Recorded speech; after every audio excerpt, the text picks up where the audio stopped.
بسم اللہ الرحمن الرحیم۔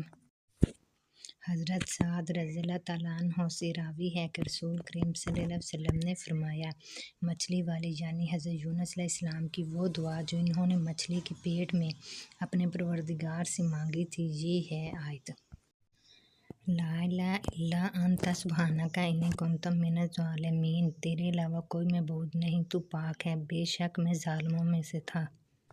جو مسلمان شخص اس دعا کے ذریعے اللہ سے کوئی چیز مانگتا ہے تو اللہ تعالیٰ اس کا سوال پورا کرتا ہے۔ احمد ترمذی۔ تشریح: حضرت یونس علیہ السلام کا قصہ مختصر طور پر یہ ہے کہ اللہ تعالیٰ نے ان کو شہر نینوا کے رہنے والوں کی طرف ان کی ہدایت کے لیے بھیجا تھا۔ انہوں نے ان کو ایمان کی دعوت دی، جسے انہوں نے ٹھکرا دیا اور ایمان لانے سے انکار کر دیا۔ چنانچہ اللہ تعالیٰ نے حضرت یونس علیہ السلام کے پاس یہ وحی بھیجی کہ تم اپنی قوم کو آگاہ کر دو کہ 3 دن کے بعد تم پر عذاب نازل ہوگا۔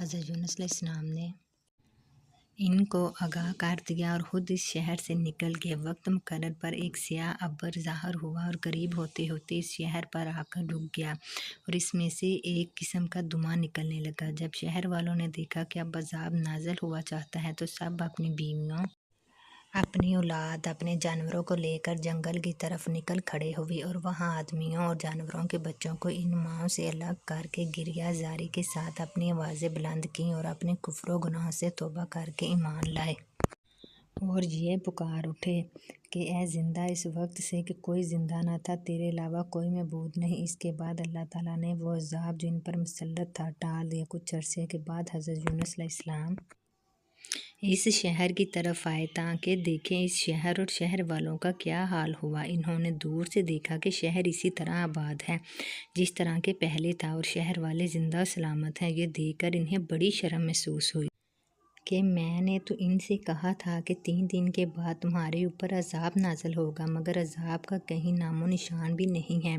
انہیں اس بات کی خبر نہیں تھی کہ عذاب تو نازل ہوا تھا مگر ٹال دیا گیا۔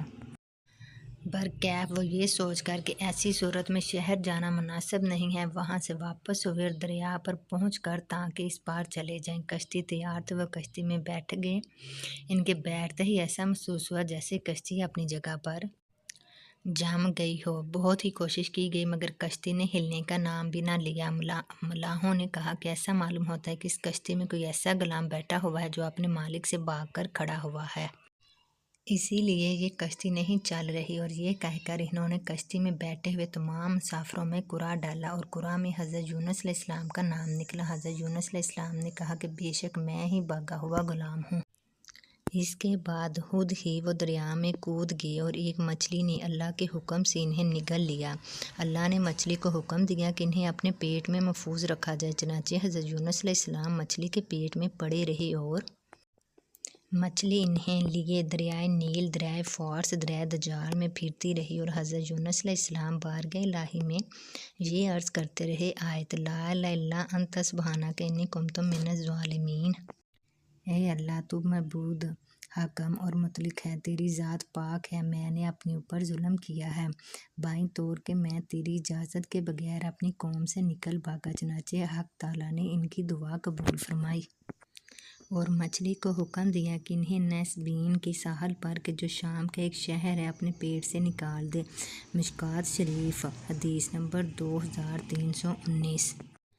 حضرت ابو ہریرہ رضی اللہ تعالیٰ عنہ سے راوی ہے کہ سرکار دو عالم صلی اللہ علیہ وسلم نے ارشاد فرمایا، جو آدمی دنیا کی سختیوں میں سے کسی مسلمان کی کوئی سختی اور تنگی دور کرے تو اللہ تعالیٰ قیامت کے دن وہاں کی سختیاں اس سے دور کرے گا، اور جس نے کسی مسلمان کی پردہ پوشی کی اللہ تعالیٰ دنیا اور آخرت میں اس کی پردہ پوشی کرے گا۔ اور اللہ تعالیٰ اس وقت تک بندوں کی مدد کرتا ہے جب تک وہ اپنے بھائی مسلمان کی مدد کرتا رہتا ہے۔ اور جو آدمی علم کی تلاش میں کسی راستے پر چلتا ہے تو اللہ تعالیٰ اس پر جنت کے راستے کو آسان کر دیتا ہے۔ اور جب کوئی جماعت اللہ کے گھر، مسجد یا مدرسے میں قرآن پڑھاتی ہے تو اس پر اللہ کی جانب سے تسکین نازل ہوتی ہے، رحمت الہی اس کو اپنے اندر چھپا لیتی ہے اور فرشتے اس کو گھیر لیتے ہیں۔ نیز اللہ تعالیٰ اس جماعت کا ذکر ان فرشتوں میں کرتا ہے حضرت معاویہ رضی اللہ تعالیٰ عنہ سے راوی ہے کہ سرکار دو عالم صلی اللہ علیہ وسلم نے ارشاد فرمایا، جس آدمی کے لیے اللہ تعالیٰ بھلائی کا ارادہ کرتا ہے اسے دین کی سمجھ عطا فرما دیتا ہے، اور میں علم کو تقسیم کرنے والا ہوں، عطا کرنے والا تو اللہ ہی ہے۔ صحیح البخاری، صحیح مسلم۔ تشریح: اس حدیث سے علم اور عالم کی فضیلت کا اظہار ہوتا ہے کہ جس آدمی کو خداوند تعالیٰ خیر و بھلائی کے راستے پر لگانا چاہتا ہے اسے علم کی دولت عنایت فرماتا ہے، اور ظاہر ہے کہ یہ اللہ کی بہت بڑی نعمت ہے کہ وہ کسی آدمی کو دینی امور یعنی احکام شریعت اور رائے طریقت و حقیقت کی سمجھ عنایت فرما دے، جو ہدایت و راستی اور خیر و بھلائی کی سب سے بڑی شاہراہ ہے۔ حدیث کے دوسرے جز کا مطلب یہ ہے کہ علم کا مبدع حقیقی تو باری تعالیٰ کی ذات ہے۔ میرا کام تو صرف یہی ہے کہ میں دینی مسائل اور شرعی احکام لوگوں تک پہنچا دوں اور حدیث بیان کر دوں۔ اب آگے اللہ تعالیٰ کی مرضی ہے کہ وہ جسے جتنا چاہے ان پر عمل کرنے کی توفیق اور غور و فکر کی صلاحیت عنایت فرمائے۔ مشکوٰۃ المصابیح، حدیث نمبر 195۔ حضرت ابو ہریرہ رضی اللہ تعالیٰ عنہ سے راوی ہے کہ ایک دیہاتی رسول اللہ صلی اللہ علیہ وسلم کی خدمت میں حاضر ہوا اور عرض کیا، یا رسول اللہ، مجھے کوئی ایسا عمل بتا دیجیے کہ جس کے کرنے سے میں جنت میں داخل ہو جاؤں۔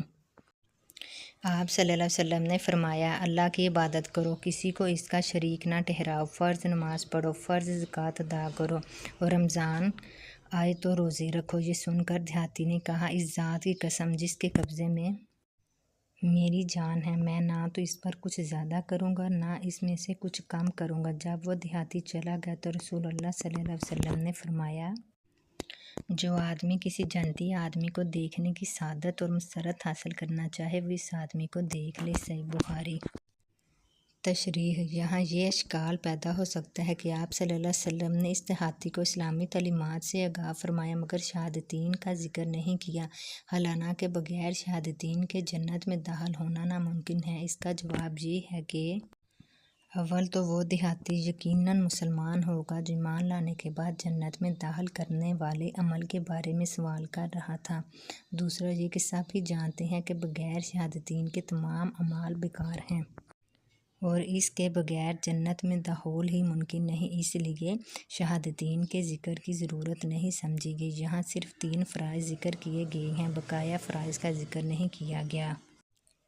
تو ہو سکتا ہے کہ جس وقت اس دیہاتی نے سوال کیا تھا اس وقت تک یہاں 3 چیزیں فرض ہوئی ہوں گی اور بقیہ فرائض بعد میں مشروع ہوئے ہوں گے۔ زیادتی اور کمی نہ کرنے کا عہد در حقیقت اس دیہاتی کے اعتقاد کی پختگی اور قلبی تصدیق کے مضبوط ہونے کی دلیل تھا۔